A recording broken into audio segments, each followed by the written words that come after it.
வணக்கம் நண்பர்களே. ரஞ்சனி அஞ்சரை பெட்டி நிகழ்ச்சிக்கு உங்களை அன்போடு வரவேற்கிறேன். இன்றைக்கி எல்லாரும் சொல்லியிருக்காங்க இல்லைங்களா, சோம்பேறி சிக்கன்னு. சரி, நம்மளும் ஒரு வாட்டி ட்ரை பண்ணுவோம் அப்படின்னு ட்ரை பண்ணுங்க. நிஜமாகவே சூப்பராக வந்திருக்குங்க. வாங்க எப்படி செய்கிறதுன்னு பார்க்கலாம். அதுக்கு ஒரு பேன் வச்சுக்கோங்க.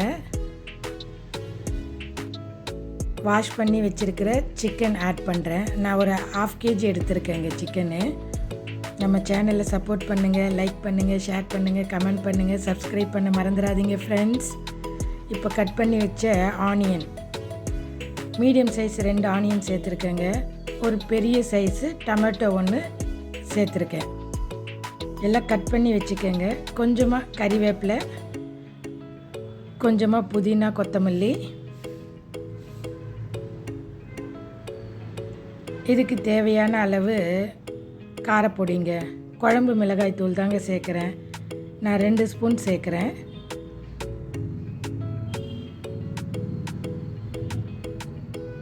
இஞ்சி பூண்டு பேஸ்ட் ஒரு 1.5 ஸ்பூன் அளவுக்கு சேர்த்துருக்கேங்க.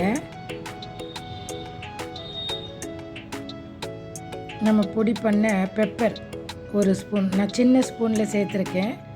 அதே அளவில் 1 ஸ்பூன் சீரகத்தூள் சேர்க்குறேங்க. இதுக்கு தேவையான அளவு சால்ட் ஆட் பண்ணுறேன். 1 ஸ்பூன் அளவுக்கு ஆட் பண்ணுறேன்.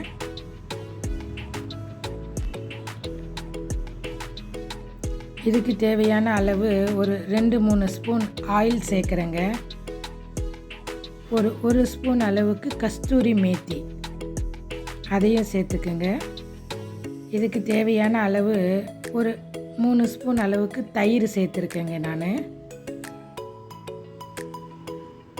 இப்போ நம்ம கையை வாஷ் பண்ணிவிட்டு இதை எல்லாத்தையும் மிக்ஸ் பண்ணுங்கள். இதை கையில் தாங்க மிக்ஸ் பண்ணுறாங்க. அதான் நாமளும் செஞ்சு பார்க்கலாமேன்னு செஞ்சு பார்த்தேன்.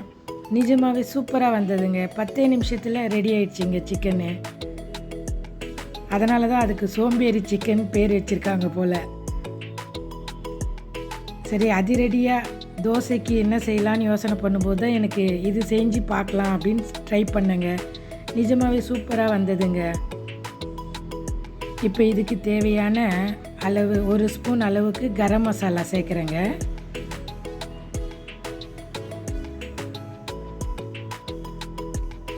அதையும் சேர்த்து நல்லா கலந்து விட்டுக்கலாம்.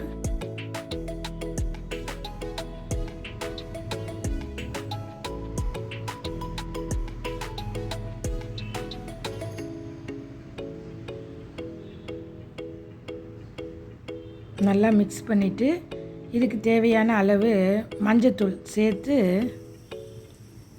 மூடி போட்டு வச்சிட வேண்டியதுதாங்க. 10 நிமிஷத்துக்கு வேகட்டும். நான் இப்போ ஸ்டவ் ஆன் பண்ணுறேங்க. ஒரு 10 மினிட்ஸ் நல்லா குக் ஆகட்டுங்க. ஒரு 10 நிமிஷம் கழித்து நான் ஓப்பன் பண்ணுறேன். நான் தோசைக்கு வேணுன்றதுனால நான் இதை கொஞ்சம் கிரேவியாக செஞ்சுருக்கேங்க. இதே சாம்பார் சாதத்துக்கு, ரச சாதத்துக்கு வேணும்னா இதையே நல்ல சுருளில் வதக்கி எடுக்க வேண்டியது தாங்க சோம்பேறி சிக்கன். நான் சோம்பேறி சிக்கன் கிரேவி செஞ்சுருக்கேங்க. அவ்வளோதாங்க, ரெடிங்க. கொத்தமல்லி, புதினா சேர்த்து பரிமாற வேண்டியது தாங்க. தோசையோடு இது சூப்பராக இருந்ததுங்க. வாங்க சேர்ந்து சமைப்போம், சேர்ந்து ருசிப்போம். நன்றி நண்பர்களே.